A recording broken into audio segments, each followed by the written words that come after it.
So I'm very glad that Kinda put my presentation right at nap time. So, because this, you know, if you have insomnia, this will really help cure that. Yeah. So let's just start by saying you have an idea, you have found the best recipe. It's grandma's recipe, handed down. You're going to make $20 million the first year. I know that you have carefully converted all of those measurements from volumes to weights, because that should be the first step before you even start about going forward at this point. The question that we get is, where can you sell it? And the answer is, it depends. It depends on what type of food product it is, what type of registrations you have. If you want to sell, for example, like a farm-to-chef type situation, there's different requirements than if you want that to be sold through a catering or more kind of ready to eat right here, I'm giving it to you type setting, like a food booth, versus in a supermarket. So depending on what your product is and exactly how you want to present that to the public, you're going to have to follow different regulatory guidelines. So in the state of Utah, for farmers markets and stands, you do not actually have to register with the Utah Department of Agriculture and Food. That's a mouthful, so from now on I'll just refer to them as UDAF. If you are selling fresh, raw, whole, unprocessed foods that you grew yourself, there is no requirement to register. You can set up if it is strictly a farmer's market, or if it is a stand on a roadside where you have been allowed to sell those products, there's no registration required. You cannot cut, process, prepare, or package produce in any way. If you are selling greens, you can only cut those through the main stalk. You can rinse them and remove any dead or dirty leaves on the outside, but you cannot give it the appearance of being ready to eat, like someone could just pick it up and eat it right there. If you're selling eggs, they must be held at 45 degrees Fahrenheit or below. And as I mentioned, it has to be sold by the producer or their employee. It can't be, I've had this question before, it can't be a group of people who have a neighborhood garden and they're all growing different things, and one person sells it one week and another person sells it another week. It has to be the actual grower. So for outdoor markets and stands, this has a little broader definition. In this case, you can actually sell processed or packaged or otherwise prepared products. The market itself and all individual vendors must register with UDAP. A lot of times we see at outdoor markets someone who's going to be selling their own produce, and the market requires that they register, where the state technically would not require that. Because of the way they have defined their particular market, it means you do still need to register. At these events, you can sell most types of processed foods. That would include anything that had been peeled, cut, or washed. Anything that gives even the appearance of being able to pick it up and pop it in your mouth has to be done in a certified kitchen. Cut leafy greens are considered processed as well. These actually are very highly regulated category by the FDA because of all the spinach issues from a couple of years ago with E. coli. Packaged fresh herbs, that's another example of something that is considered a processed food. So these things obviously are packaged. They're packaged in a way that you would maybe expect to see them in a grocery store. Is this packaged? We were talking about this earlier. They were saying that if it's opened, then... Yeah, I don't classify it as packaged. It's fruit. This It depends on your inspector. Most inspectors, I think, would come through and say, this is packaged. Just because it has a label and a UPC code on it, that implies that it's a processed product. Is this packaged? It would depend on your inspector. Again, they could say, well, you've bundled them and they're separated and it's a clear, you know. Is this packaged? This one, no, it's just kind of, they're all thrown in. So it really partly depends on how you present it and what your inspector, how your particular county inspector decides to interpret that package rule. So that's where I always say it's better to err on the side of caution. If you want a nice presentation, make sure that you're packaging those things then or bundling them in a certified kitchen, or that you at least contact your inspector and work with them. I know in Salt Lake County, it's actually your inspector, it's classified by zip code. So it would depend on where your business is located. Any type of dried or dehydrated product is considered processed. I had a question once about, what about peppers that I let dry on the vine? It's, yeah, it's still considered processed. It's just the method that you are taking those through. So what's the limitation of one? So if you have dried or dehydrated anything, even if you're leaving it on the vine to dry, that's still considered processed.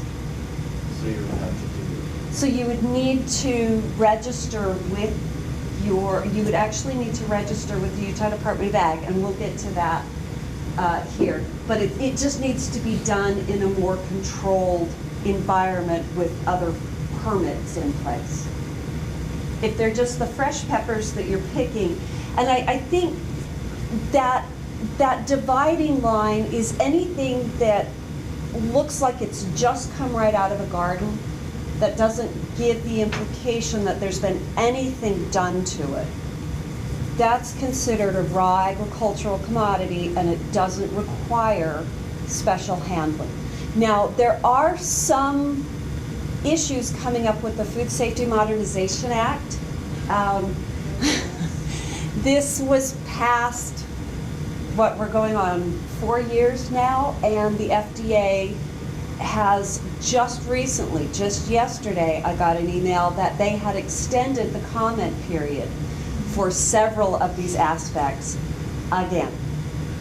So we're now looking at, I think we've had for the produce growers, I know I watched this really exhilarating roundtable on C-SPAN on a Saturday afternoon, and that's how I knew that I maybe needed to start looking for a new job. Just about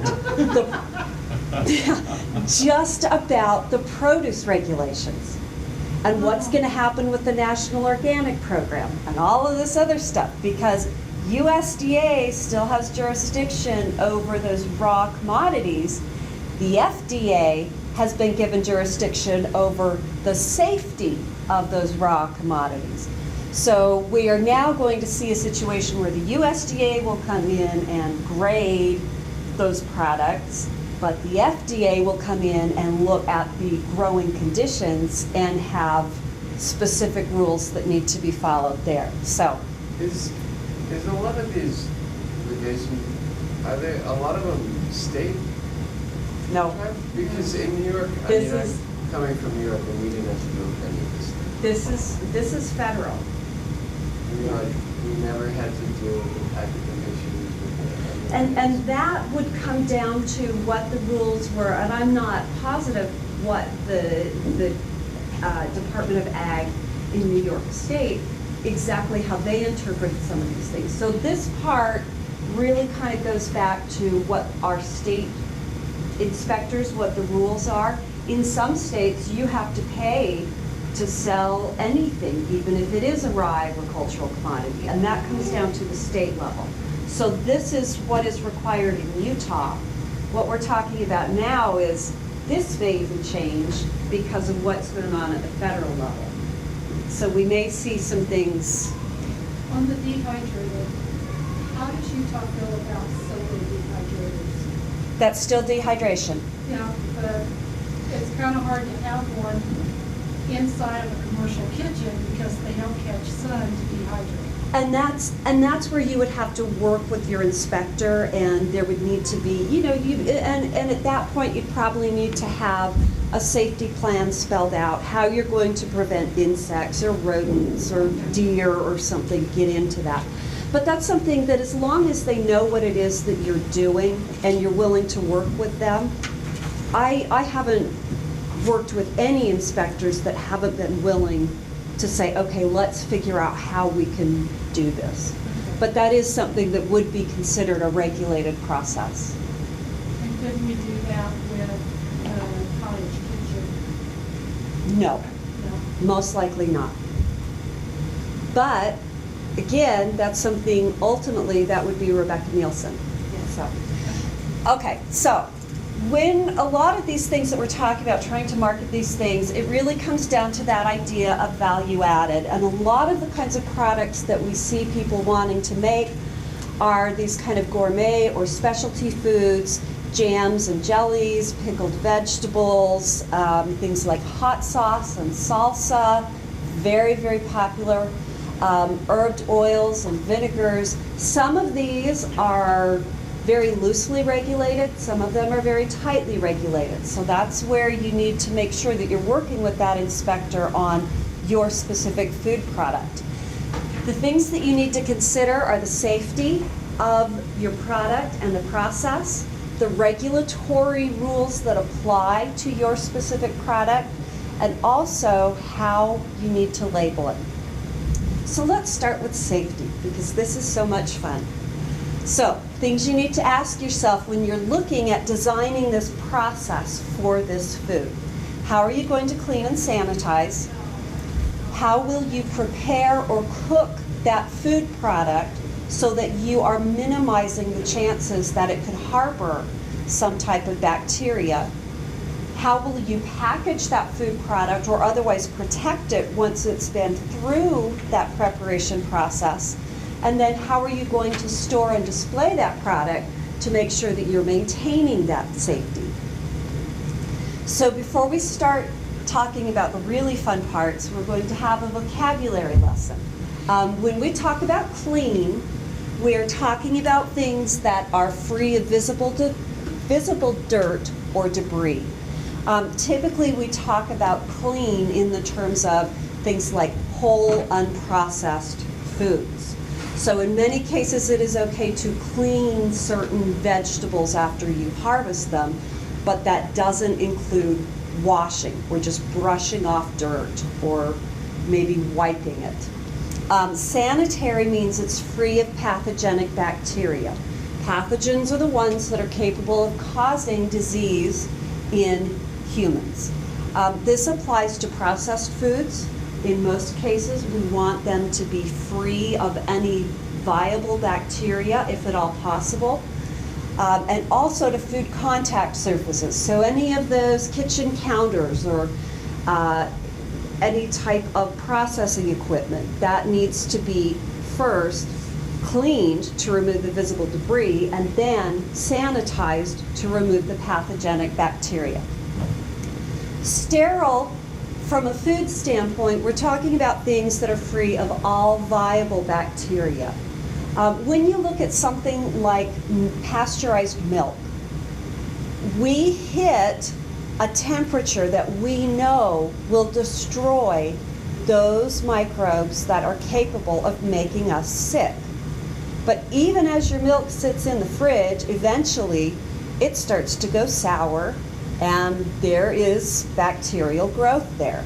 That's because we're not taking it to such a high temperature that we are destroying everything, but the things that are left are spoilage bacteria. We're not worried about that from a health standpoint.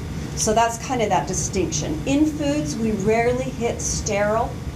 From a commercial sterility standpoint, that definition is that it is 99.99% sterile. That means in a food processing plant, only 1 can out of 10,000 would actually still contain viable bacteria. So that's our gold standard for food processing. So first thing I recommend, whether you're working in a home kitchen, in a commercial kitchen, if you're setting up your own processing plant, make sure that you sanitize at the start of production. Clean and sanitize everything. I don't care if you're using an incubator kitchen and you saw the person who was just cleaning up in front of you wiping everything down with bleach or sanitizer. The first thing I recommend people do, regardless, is clean and sanitize again, just to make sure. You can mix up a sanitizing solution with bleach, a maximum of 1 tablespoon of unscented chlorine bleach per gallon of water. It's also best to make this up in cool water. If you use hot water, the bleach actually loses its sanitizing ability much more quickly. If you use cold water, it may not be sufficient to remove any fats or oils, some of that buildup that has accumulated. So if it's just barely tepid, 70 degrees is kind of the target temperature. You can check the strength of the sanitizer, whether it's bleach or anything else, with sanitizer test strips. These chlorine bleach ones, really easy to use. You just mix up your bleach solution, dip it in, pull it out, compare it to the color chart along the side of the container. Those are available at any restaurant supply store, everywhere online. Just so you know, there are other types of sanitizing solutions, depending on the kitchen that you're working in or the facility. You may be using a quaternary ammonium type sanitizer. They have test strips specifically for that. And then they also have test strips. Sometimes you may see, especially in dairy, an iodophore type sanitizer, and they have test strips specifically for those sanitizers as well. If in doubt, make it up the way that that bottle of sanitizing solution tells you to make it up. Wipe up spills and sanitize periodically during production. It's always a good idea to check your sanitizer if you're using it actively every hour, or if you start to see a lot of debris on the surface of that bucket or container. And then clean and sanitize again at the end of production. Always leave whatever facility you're using in the state that you would want to come into that place. So if you're working in a commercial kitchen, who's never used a 3-compartment sink? Oh, good. So you can tell me what these stations are.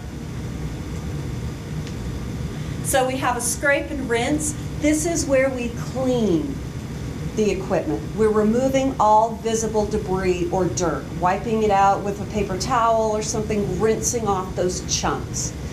The next part is where we clean and sanitize. So a hot water with some type of detergent solution, then we have a rinse, and then we have our sanitizing sink. And then of course you let it air dry, because wiping it down with a towel can actually redeposit more bacteria onto that piece of equipment. If you are planning on working in a home kitchen, if you're looking at working under the cottage food rule, you can easily set up kind of a modification of this, and it is something that I would suggest. Scrape or wipe things into the garbage can. Use your 2-compartment sink to wash and rinse, and then get a food grade bucket or container that is large enough to fit those pieces of equipment, whatever pots and pans or utensils you're using, and let them sanitize with the bleach solution there. So that brings us to the types of contaminants that we worry about from a food safety standpoint. The first are the chemical contaminants. One of the biggest ones we see is residual sanitizing solutions. If you use too much bleach and you're not then rinsing that utensil or surface with clear running culinary water, you can get bleach contamination into your food. The other thing, pesticides, is probably the other type of chemical contaminant that people worry about the most. Some other things people don't think about are, when you look at your cooking equipment, and this is really important in a home kitchen, if you are using anything with Teflon, if it is flaking or bubbled or looks like it's starting to break down, that can become a chemical contaminant in the food. Also, any type of enamelware where you see any chips or cracks. We also worry about the physical contaminants. This could be something like if you're working with dried beans, always make sure you pick out any pebbles or dirt chunks. Can be broken glass. I never recommend using any type of glass container, even if it's just in a home kitchen, for food production. And it can also be metal shavings, things like as you're opening a can, do you have an old can opener that's making a little metal spiral that then ends up in the food? And that brings us to the biological contaminants. These are the fun ones. So we have 3 types of biological contaminants. The first are viruses. Things like Norwalk virus. Anytime you hear about a cruise ship being quarantined offshore, it's because of the Norwalk virus. We call it the cruise ship disease a lot of times because we see it a lot. In this case, it is a little particle. It's kind of an envelope that contains some genetic material, and it has to actually infect a living host. It's not going to grow and multiply in your food. It just sits there. So washing, rinsing, those types of things, we're really not worried about temperature abuse when we're talking about a virus, because it's not going to grow until you ingest it. The one way that we deal with these viruses is hand washing, hygiene. Make sure you are washing your hands. I mean, we have all kinds of weird ways that viruses have gotten into food. Hepatitis in green onions that then infected hundreds of people that ate at a Mexican restaurant using those green onions in their salsa. And what it turned out was that virus was contained. They were not using culinary water for the ice that they packed the green onions on. So they had this ice that was contaminated with hepatitis. They put the green onions on it. It starts to melt during shipping. Those things just work their way in through all of those different layers in that green onion. They weren't being cooked because it was a fresh salsa, so that went right into the customers' mouths.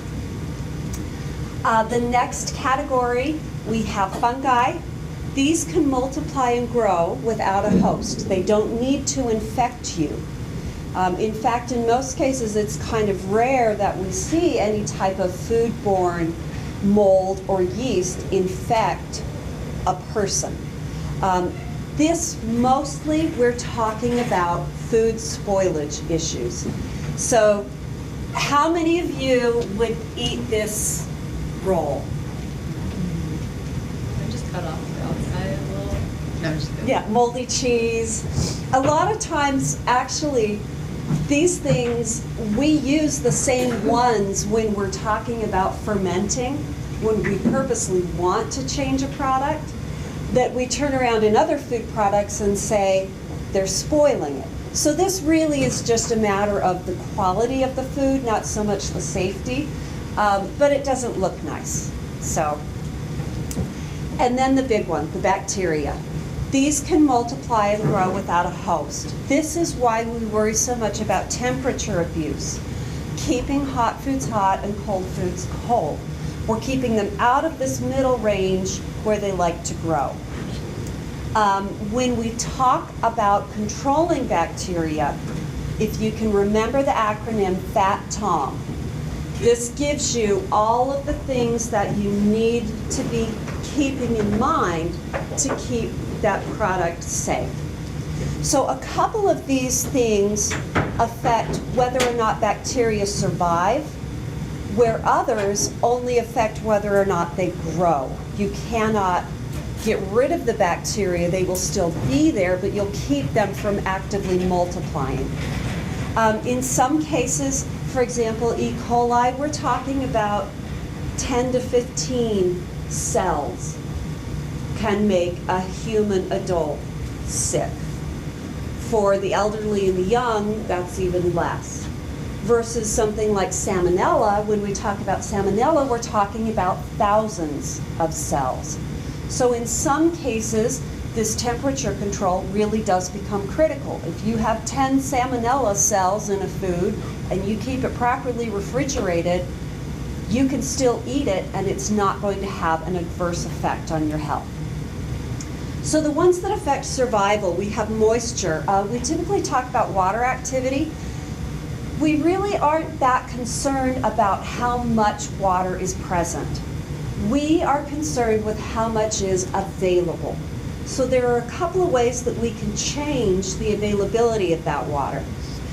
We can add things that chemically tie that water up. Sugar and salt are the two prime examples.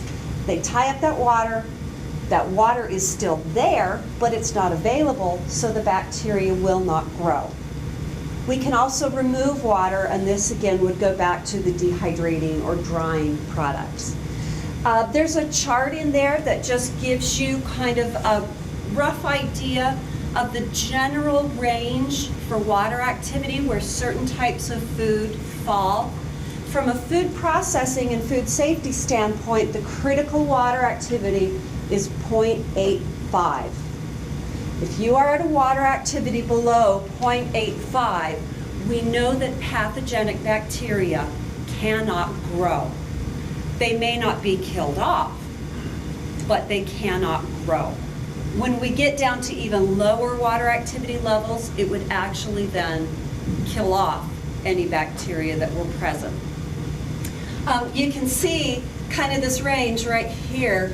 There's a lot of things that people want to make, especially from a cottage kitchen standpoint, the jellies, the jams, the syrups. So those are always kind of borderline, and that's typically why they would require you have it tested. The next thing bacteria need to survive is food. Unfortunately, the food that provides us with the amino acids and the fats and the sugars to grow and survive is the same food. Those are the same nutrients that bacteria need. So it's really kind of hard to say we're going to limit their access to food.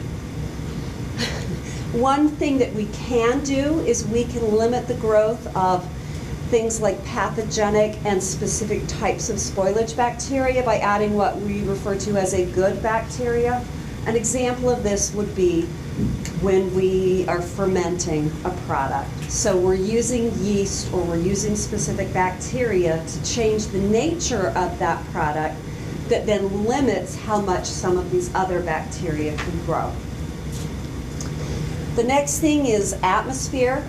All bacteria require a specific blend of atmosphere or a certain state.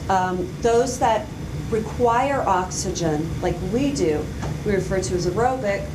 Those that cannot survive in the presence of oxygen is actually toxic to these bacteria, are anaerobic. An example of that would be Clostridium botulinum.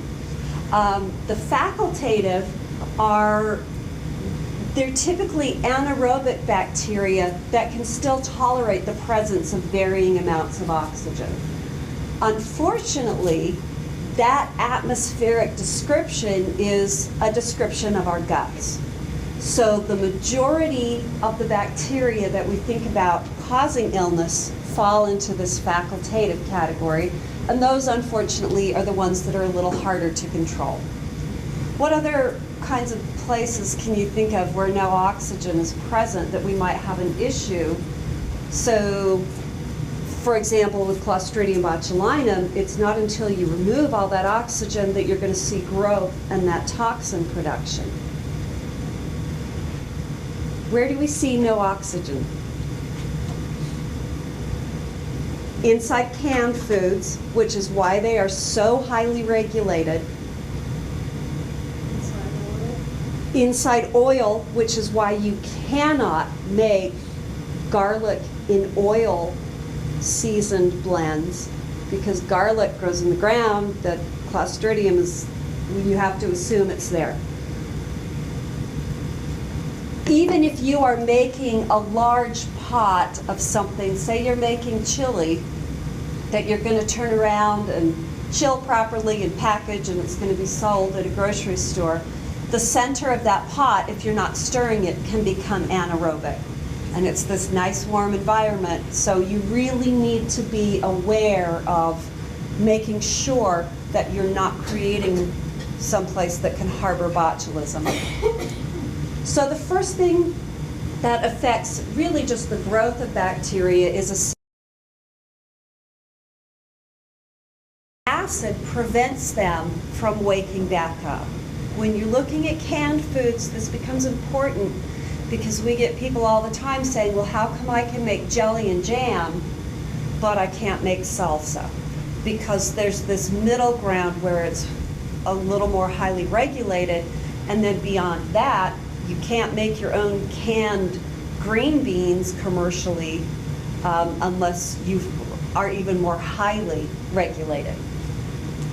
So the places that we most often see from a food standpoint this acidity coming from, things like vinegar, citrus juices, tomatoes. There's a chart in there that shows you roughly where the pH of some common types of foods falls. And remember I said it was 4.6. If you see, that falls right here, kind of in the middle, so we're looking at tomatoes being right on that borderline. Fortunately, the FDA does not start to enforce regulations with canned tomatoes as long as they have a pH of 4.7 or below, because there are some other things we know about other components of tomatoes that do make them a little safer.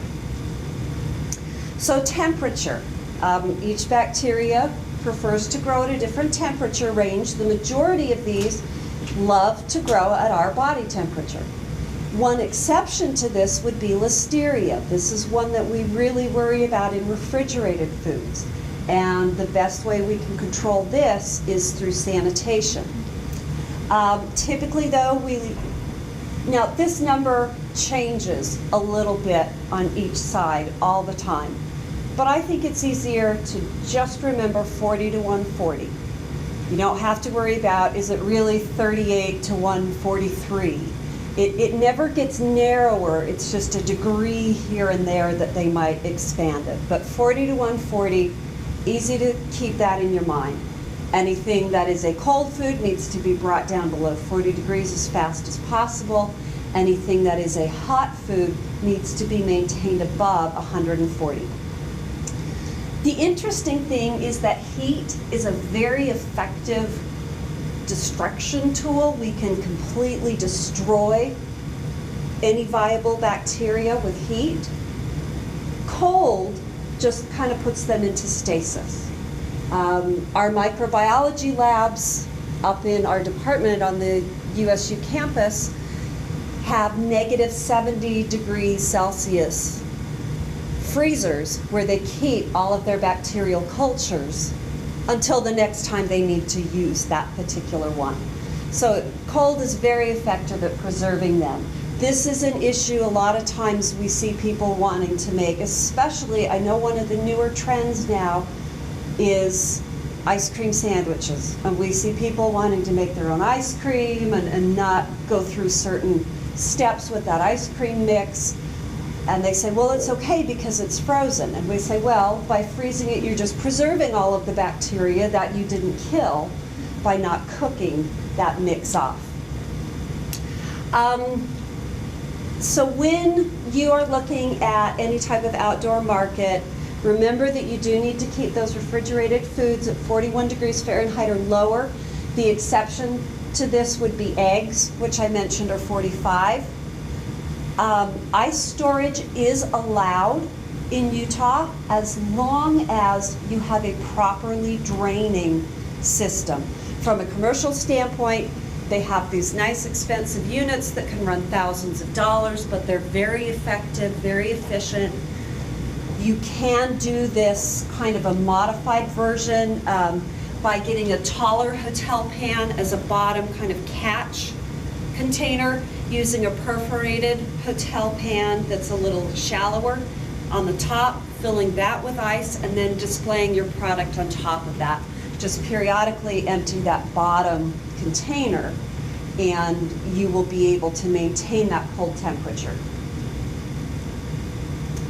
So now that we've talked about the safety stuff,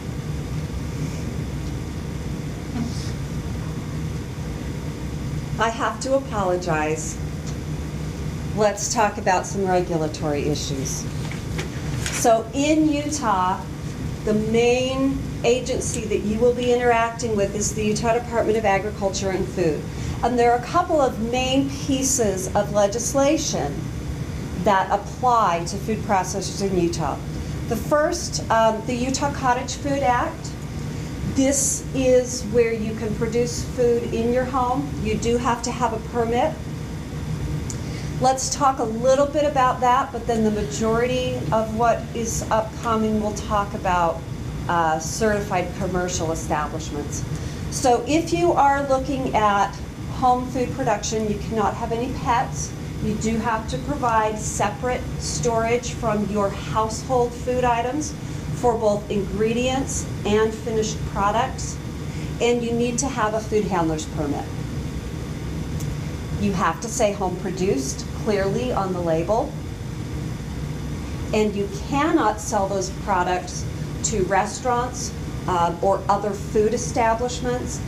Sometimes you will see some local grocery stores may carry a couple of products that say home produced, but that would be the exception to the rule. That would be where it was someone that you knew, probably in a smaller town, and you're not going to go to Albertsons, Harmon's, Dan's, and see home produced foods on their shelves. The types of foods allowed through the cottage food permit: air-cooled hard-boiled eggs with the shell intact, foods with a water activity below 0.85, foods with a pH below 4.6, this is a natural pH below 4.6, and properly canned acid foods. This is where we get into some gray area. There's a big, huge regulatory gap, and that's where we can work with you on an individual basis through USU Extension, or Rebecca Nielsen can work with you.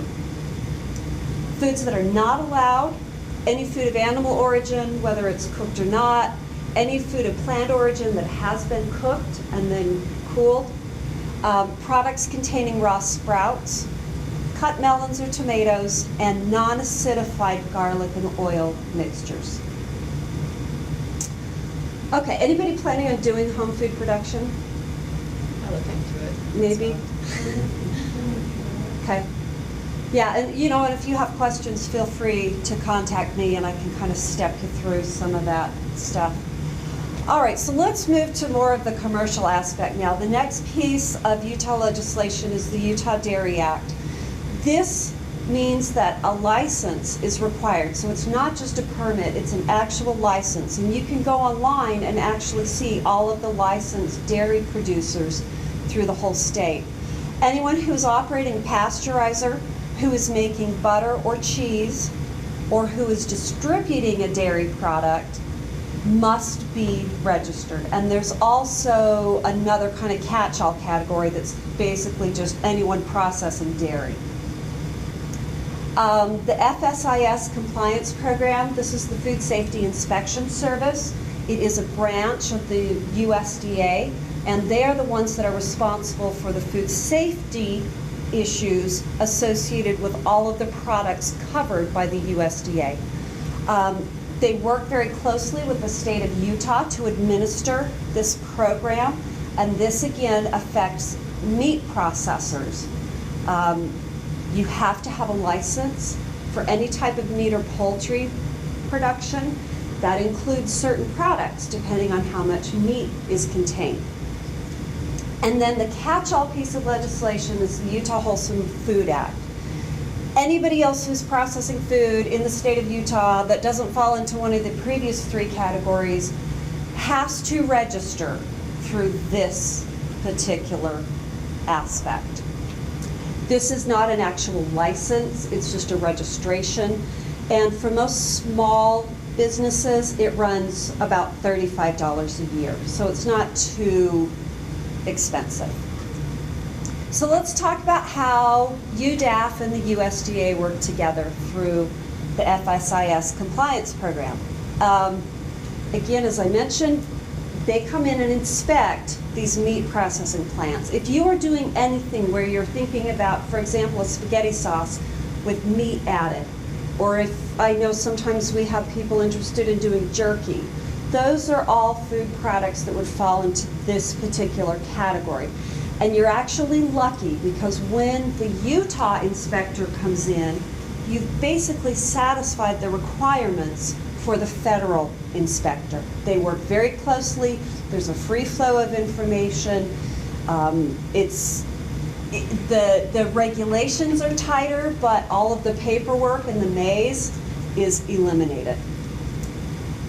Depending on exactly where you want to sell or what you're going to process, there are a couple of different levels that you can register with UDAF, and that would be something to discuss with your inspector. Okay, so UDAF and the FDA.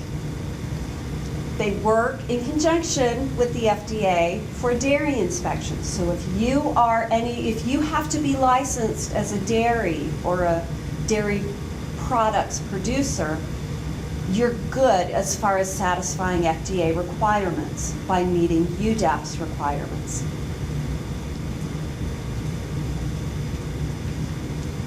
Everybody else is kind of left in this big gray cloud. If you have not registered with UDAP and you are producing food, that is your first step. Your next step is then to register with the FDA. Registration with the Utah Department of Agriculture does not transfer to the FDA for those kind of general food processors. UDAF may conduct inspections on behalf of the FDA, but at any point in time, an FDA inspector could show up. And what satisfies UDAF may or may not satisfy the FDA. Be aware that there are certain categories of food processing that require additional registrations or licensing through the FDA. All of this is free, but just like you see on your taxes, that little notice about the Paperwork Reduction Act, they make that same statement for all these forms through the FDA. So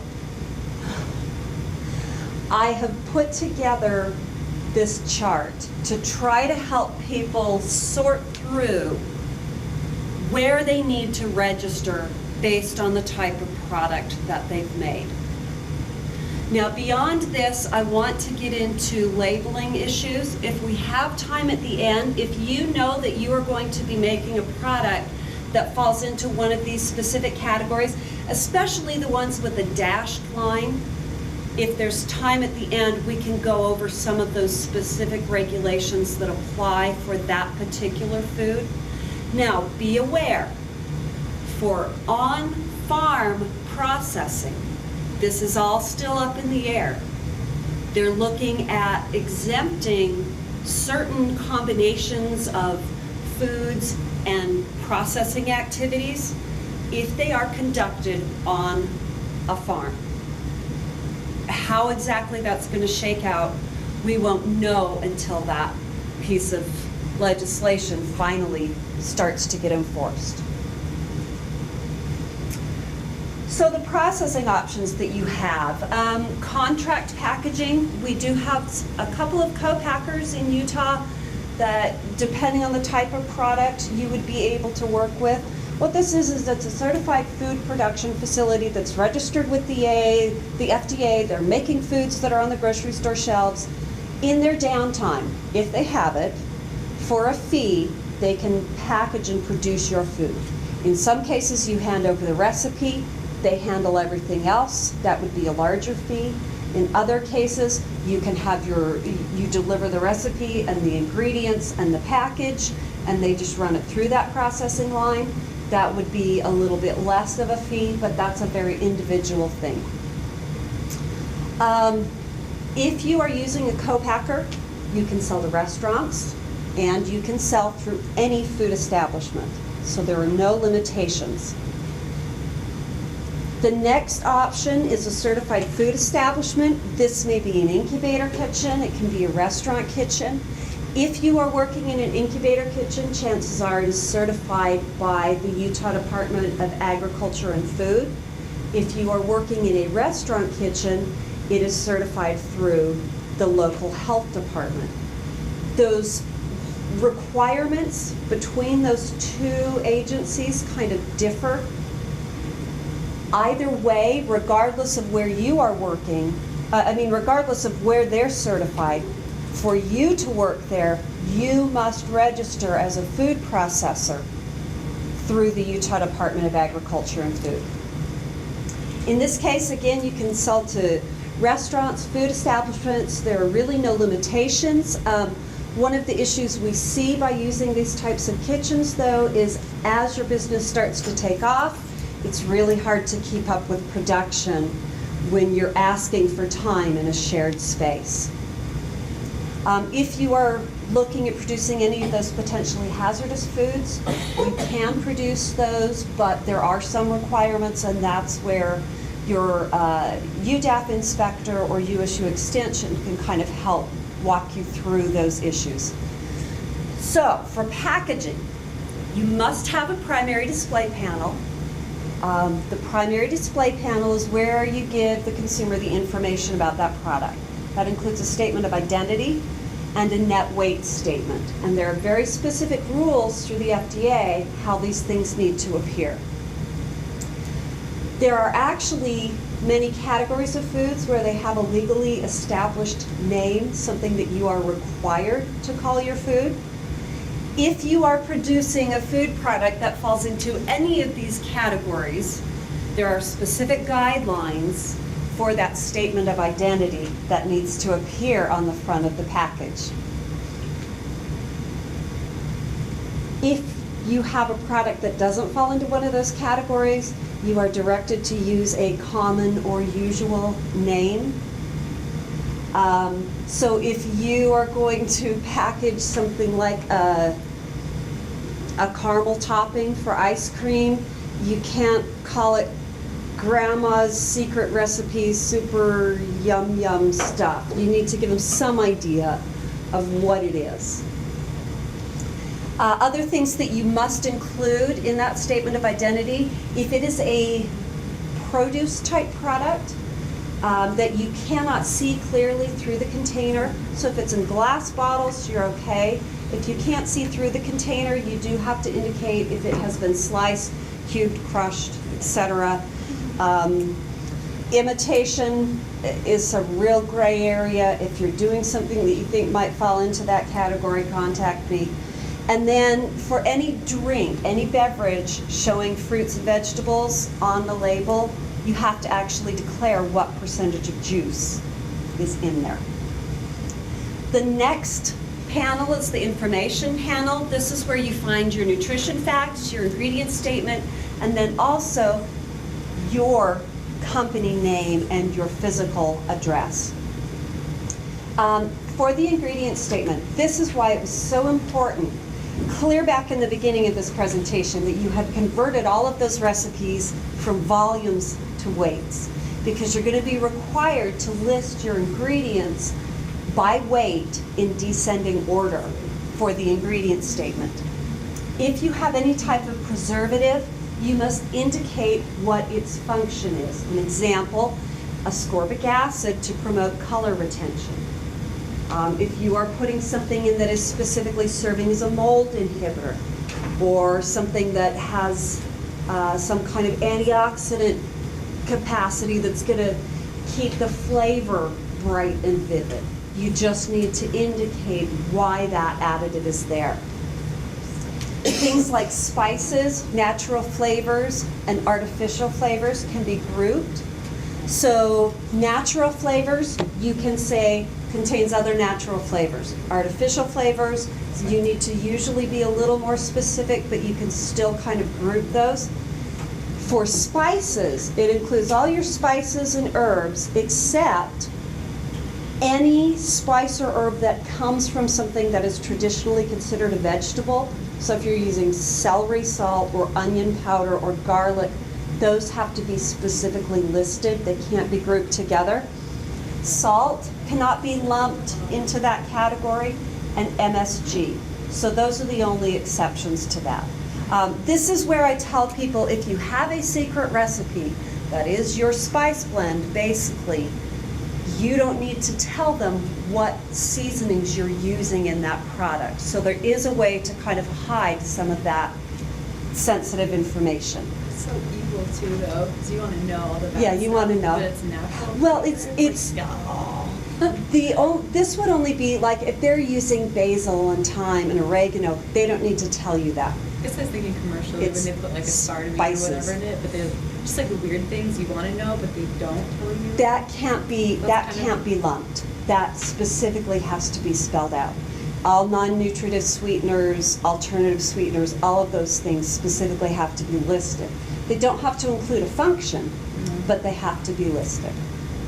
So Stevia, sweet pea. those have to be sweet listed. Sicily, those have to be listed. Yes. Okay. If it is a sweetener, it has to be listed.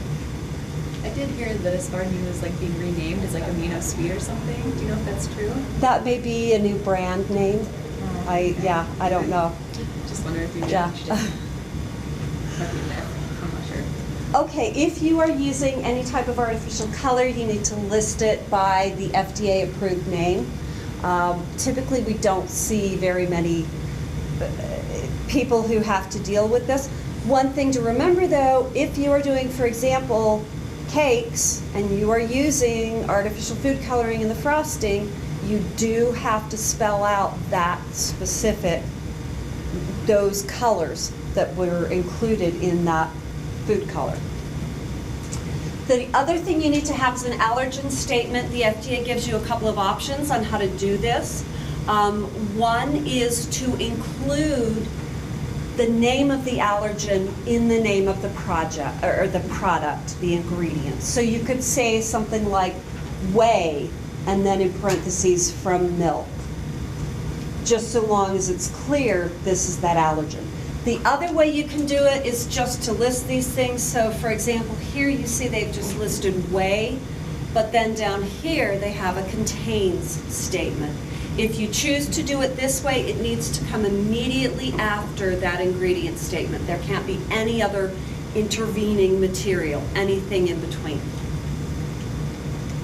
And this is, you know, if you do one this way, I suggest doing all of them this way.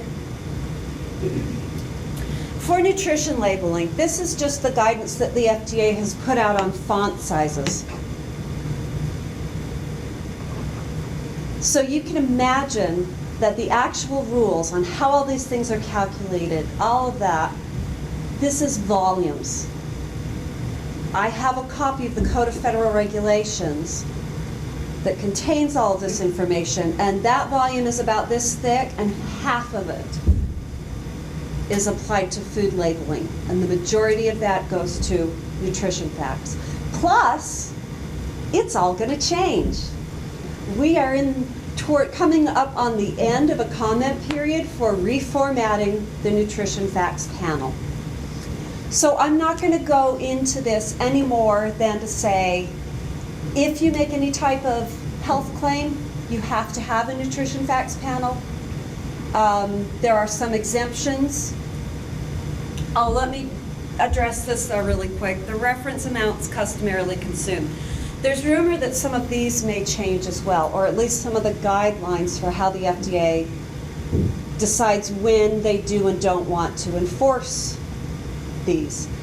What a reference amount customarily consumed is 20 years ago, the FDA went through and said, okay, this is how much people actually eat of these specific things. So that's what we're going to say is a serving size. So when you decide what your serving size is, it has to be based on this table. Now you'll see, for example, heavy cakes like cheesecake, 125 grams. If you make a cheesecake that you cut into 8 pieces and each one of those pieces then weighs 115 grams or 140 grams, that's okay because you're getting close to that 125 mark. You can't say, well, I made really tiny slices and they each only weigh 60 grams and that's 1 serving. In that case, if you want to make really tiny slices, your label would have to say 2 slices is a serving. So you need to adjust that based on these numbers. I don't think they're actually going to change these numbers. I just think they're going to give us more places where there are some exemptions to specific rules. One of them, for example, is soda. You can now say a 20-ounce bottle of soda is 1 serving. It doesn't have to say 2.5 anymore.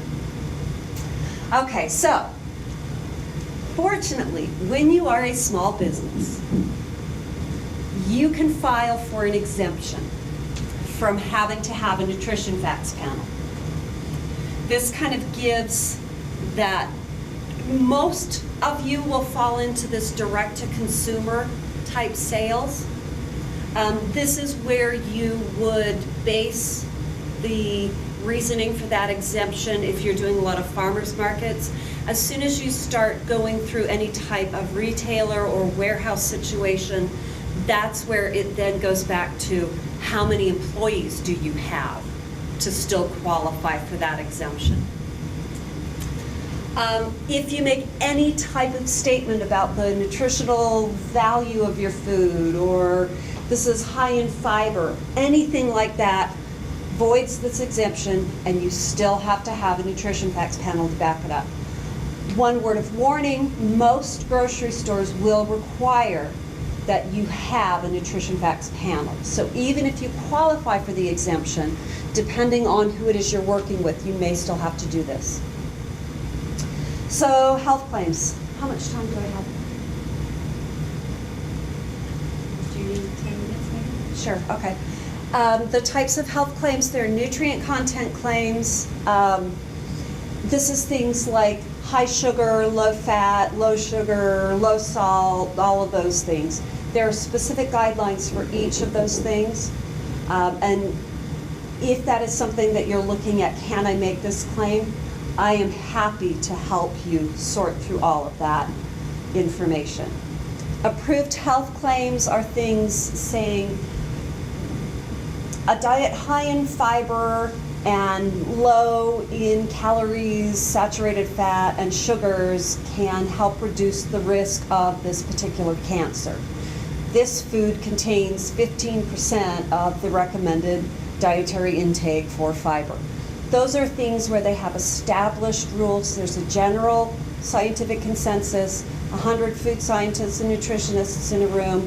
Only 5 of them would be off in the corner sulking because the rest of us pretty much agreed that there was this clear relationship. Qualified health claims are where you have 100 food scientists and nutritionists in a room and you have 5 or 6 groups and everyone's yelling and shouting and hurling insults. There's really no general consensus. There's research on one side, there's research on another side, but in certain cases, the FDA allows this very, very broad general statement to be made, basically saying, if you exercise and eat healthy and don't have too much of this and don't have too much of this, and eat this food that contains extra selenium, you might not die as soon as somebody who didn't do that. So they're very, very broad. Right now, there are no approved qualified claims for foods. They only exist for supplements, but that is something that there's always the potential for these new ones to appear. This is where you can find information in the Code of Federal Regulations on how you can make those nutrient content claims. As I mentioned, if there's something that you have a question on, feel free to contact me. And know that the FDA takes these things very seriously. As you see here, light is a specific type of claim. They issued a warning letter to Ken's salad dressing because he has this healthy option. Sorry, it was not light, it was that healthy has a specific thing. The sub-brand was Healthy Options, saying these are better than our other ones. They were issued a warning letter because the salad dressing did not meet the FDA's requirements for making a healthy claim. On here, 0 grams trans fat, 0 grams trans fat. The FDA issued a warning letter because there's too much total fat to make an unqualified no trans fat claim on the front. It needs to say 0 grams trans fat. This product contains 50% of your total fat intake for the day. So they do take these things very seriously. So I heard from Kinda that there were some questions on organic labeling. I do want to hit this really quickly. If you are doing below $5,000 a year in organic sales, so this doesn't apply to everything, just that organic piece, the USDA does not require certification. The Utah Department of Agriculture and Food does not charge a certification fee for businesses that small. So that is something where you can then use the UDAF seal when you are saying organic. Now, one thing you need to be very careful of, though, is that there are specific requirements for how you phrase that if you are selling organics. And I always recommend go through that process. Better to err on the side of caution than to come around and get hit with a fine because you hadn't, even though you're under that threshold. To claim something is 100% organic, it must contain only organic ingredients. This does not include salt and water, so you don't have to worry about finding an organic water source. You do have to list the certifying information about the agency, and you can use the USDA seal, the UDAF seal, or whatever other agency you may be going through, or a combination. To just say organic, it has to contain 95% organic ingredients. It cannot contain sulfites. This is something, if you see dried fruit and dried peaches and they look nice and orange, it contains sulfites. So if you are looking for that type of product and you're wondering if it's organic, it will be brown if it is. And again, you can use either seal or both. To say it contains organic ingredients, you can make this on the front of the label, this claim. You can also say it in your ingredient statement. It must contain 70% total organic ingredients. It cannot contain sulfites, again, except for wine. And you must list that certifying agency information. At this point, you cannot use the USDA organic seal. You can use the UDAF organic seal. So natural labeling, there's no specific legal definition. There have been a lot of lawsuits about people saying, you sold me Crunch Berry cereal, and I thought that Crunch Berries were real because you said it contains natural ingredients. And it's one of those things that better safe than sorry. Ultimately, the people that will dictate this natural labeling are your consumers. So just keep that in mind. The one thing you can't have is artificial colors, artificial flavors, or preservatives. Okay, so for certification through UDAF, these are your resources. For food safety questions, Brian Newmer is our food safety specialist through USU Extension. He is on sabbatical through the end of this year. I am trying to handle as many of these questions as possible, but what that means is I get really backed up between that plus some of the questions that I get. My program is Food Quality and Entrepreneurship, You can visit the website. It's just extension.usu.edu/foodbiz. And there's a lot of information there on food labeling, the nutrition facts panels, and there's also an online question submission form. There is a labeling guide that the FDA has put out. You can also download that as one PDF file from the FoodBiz website. So any questions?